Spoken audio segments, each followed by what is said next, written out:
the Indian Express, the awesome twosome, guts, glory, tears, Leander Paes, Mahesh Bhupathi, an unbeatable combination. I've known both of them separately. Leander's changed my diapers, by the way, and he was pretty good at it as well. Mahesh, my friend, how are you, brother? You doing okay? Wait a minute, Leander changed your diapers? Yeah, you didn't know this, huh? How old are you, or how old is he? Which one of them?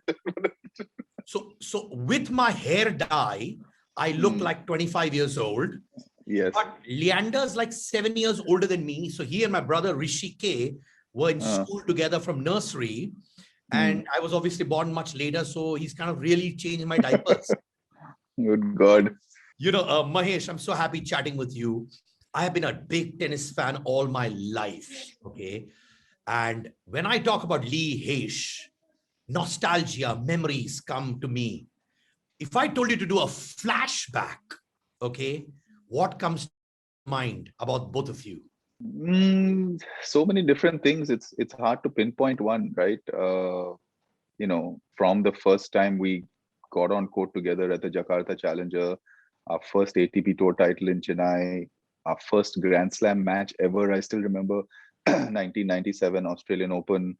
We played Pat Cash and Peter Korda. I mean, just happy to be in Australia, and what a nightmare of a draw. Winning our first Grand Slam, losing our first Grand Slam final in Australia, Wimbledon title, Davis Cup wins. I mean, yeah, I can go on and on, man. I think we have a limit on this.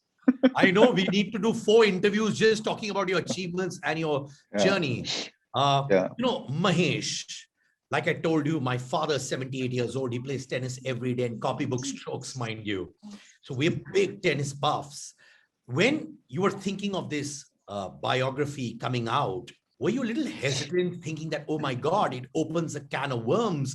It's going to lead a lot of stories coming out about that big breakup. Were you hesitant initially? I think we've always been wary because we knew, with Mahesh and Leander is always been associated, these two words, what if and why, right? And we needed to make sure that we told the story in the right way to hopefully bring out the journey as well as answer these questions. And all the approaches we've had over the last 10 years or so from different production houses or directors, we were not very comfortable with. We heard some murmurs. I heard a rumor from creative artists that, Ashwini and Nitesh want to talk to you guys, which immediately I said, listen, let me set up a call with Leander. So, then they told Leander, we got on a call with Ashwini and Nitesh, and, these guys, both of them amazing storytellers, which we all know, but they were tennis fans. They knew a lot about the sport. They gave us immense amount of comfort, how they will be able to tell the story independently and allow us our own space. We literally shot only one day together in Bangalore at the end of the episode and end of the show. So I think it all came together beautifully, and we got that comfort that, okay, maybe it is time to tell the story for whoever cares to listen to it. Whoa, the whole world wants to listen to it. I know how passionate you're about the game and about each other. Bromance, it's like Bollywood had Jay, Viru, Amitabh Bachchan, Dharmendra and Sholay. You guys were like that. And honestly, as a tennis buff, can I tell you, I wanted to, like any other tennis fan, pick up the call and call you guys and say, hey, don't split, don't break up, because you are India and you mean the world to us. When that breakup happened, was it emotionally like a turmoil for you as well, Mahesh? Yeah, it was extremely difficult. I think I'm sure it was difficult on both of us, but I think, I'm biased, but I think it is definitely a lot more difficult on me because honestly, when I came out of college in 95, Leander was my first partner, and we had immediately become very successful over the first 2-3 years. And I had never known of how it is to play with another partner on tour. I'd never gone through that. Leander was there a lot longer than before I came along. So he was able to guide me in every way, right? Where should we go? Which tournaments we should play, which restaurants we should go to. So he was kind of like a mentor, big brother. And all of a sudden, when we split, I was coming back from shoulder surgery, B, now I had to find somebody else to play with, and 99.99% of doubles players were white. So it was a total new thing for me to deal with. And was I going to be successful again? Was I going to be as successful with anybody else? So I had 100,000 questions like going through my head. So yeah, it was traumatic to say the least. You still, after the break off, also ended up kind of playing together a little bit now and then, beach mein. Was that tough playing with Leander after all those differences? No, on the court, it was never tough, right? It didn't matter if we took 3 months off, 9 months off. Sometimes I think between 2004 and 2008, I think we took 4 years off. So it was never tough. And that's still one answer. I can't really explain how, we were able to switch the button on demand at the highest level.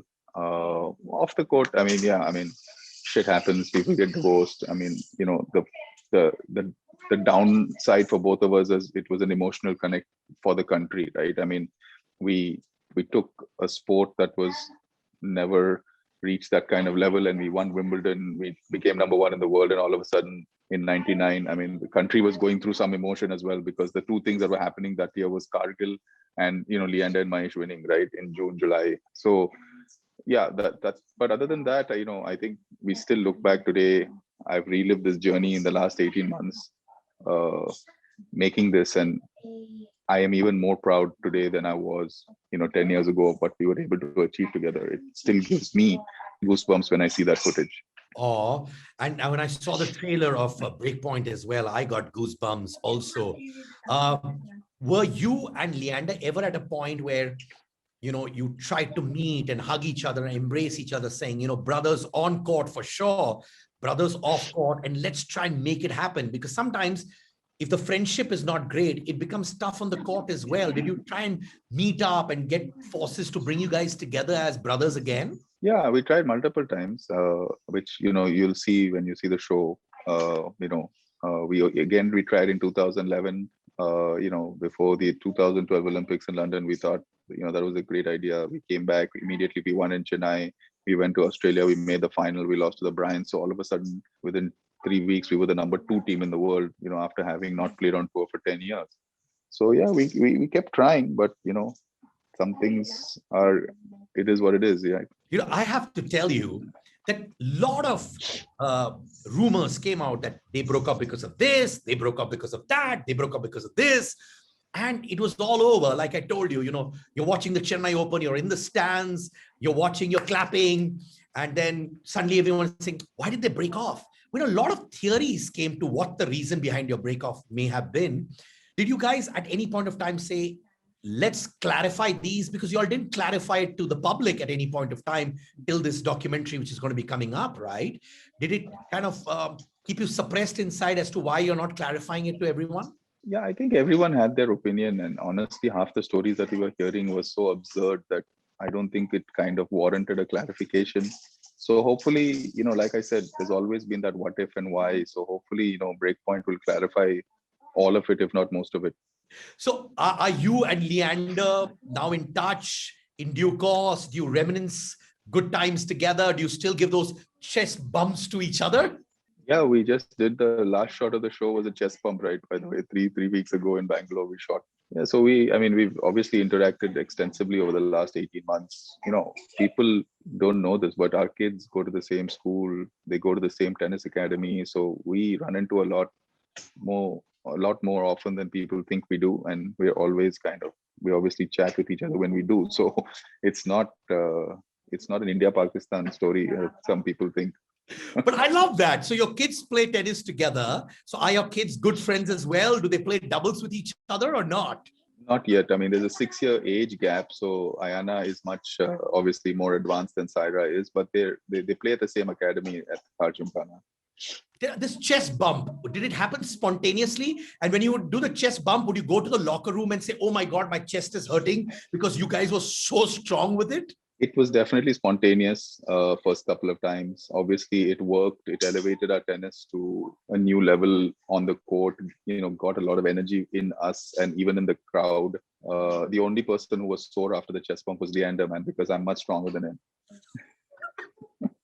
But, like it happens in musical boy bands, they perform together, they're brothers. but sometimes jealousy creeps in. Would that ever happen between both of you? Like both of you entering the court, one getting more applause than the other, and the other feeling, my God, there's a little bit of a jealousy element. Would that ever happen or no? No, I don't think that ever happened with us. I mean, for us, the applause was always less when we were there individually. It was always more when we were there collectively. I think it was like a, one-on-one was 11, regardless of walking on court or walking into a room. So I think we both knew that as well. In the locker room, how would the environment be? You obviously seem like the more introvertish person, Leander, the flamboyant guy talking. Sometimes I get insecure as a host because I feel Leander talks so well, he might just take my job away. So in the locker room, would you be exactly the same way? Or what would be the environment between both of you in the locker room? Yeah, I think so. I mean, locker room is a little more of I wouldn't say hostile, but a little more focused kind of environment, right? Because everyone in there is preparing for their match, or they're one of your opponents of the day. So there's not much chitter chatter. Maybe in the lunchroom there is, and yes, he's more of an extrovert than I am there as well. But in the locker room, right? I mean, everyone's there preparing or recovering or getting ready to beat you or something. So it's a little more like kind of tense. Eye of the Tiger, Rocky Balboa. Yeah. Any regrets in your journey with Leander? When you look back, you say, man, I wish both of us could have done this in a different way. See, I mean, do I have regrets? My only regret is not having won that Olympic medal, right? And some people, or everyone's an expert. So some people say like if they played together full time, they would have won. But Leander and me know the level of our games and what we're capable of. The few times that we didn't win the medal, we didn't leave any stone unturned when it came to preparation.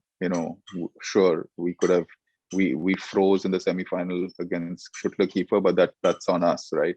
So yeah, no regrets. I mean, winning 3 Grand Slams. Could we have won 6? Yes. Could we have won 10? Probably. But that's just a number, and that's just more money in the bank. I'm still extremely proud that we were able to win those 3 and set the ball rolling for the next generation. When you were going to do this documentary, did you consult Lara? Did she say, wow, go for it? What was her opinion on this one? Yeah, of course I did. Her opinion was, if you're mentally willing to put yourself through that whole ordeal or the pluses and minuses that is going to come with it, then you should do it. Because she also felt, like you said, that a lot of questions unanswered, and maybe it'll give people perspective. So yeah, it was an educated decision. Okay, one moment, since this documentary is about guts, glory, and tears. One moment between Leander and you which symbolized guts, if you can tell us about that. I think a quarterfinal at Wimbledon in '99, we were playing one of our arch rivals, LaRue and O'Brien, who we always had a battle with. Battle means royal battles. And we came back from 2 sets to love down to win that match, which I don't know how many times in our careers we've come back from 2 sets to love down, possibly the only time. And to do it at Wimbledon against those guys in that fashion and end up winning the title, I think that was probably guts. Glory, moment of glory between both of you. There's so many of those. I mean, if I had to move away from Wimbledon and pick one, I think winning the Davis Cup tie against US, we beat, a lot of people discount our Davis Cup record because they say, we beat a lot of Asian teams, which is true, but we beat a lot of top teams as well. I mean, we beat the Czechs, we beat the Swedes, we beat the Brits, we beat the Americans. When we beat the Americans in the US that year, and they were the number 1 team in the world, they had won Wimbledon that year. And tears, that moment where probably both of you had tears, what was that? I think that's the Olympics when we lost 16-14 in the third in the bronze medal match. You literally had tears in your eyes, yeah? Yeah. On that note, all I want to say is, Mahesh, Leander, we are damn proud of you. Years down the line, people are going to talk about the legacy you've set. Like I say, as a tennis fan, I wish you played for the rest of your life, even when you're 99 on a wheelchair or a rocking chair or with the stand in your hand. But I love both of you immensely. Before we go, let's do a chest bump, brother. Did it hurt you or not? It's hurt you. You're the stronger one. You're the stronger one. Thanks, Mahesh. More power to you. You're a great tennis player, a great human being, and a great father. Lots of love. See you on the other side. Take care, Sid. Bye.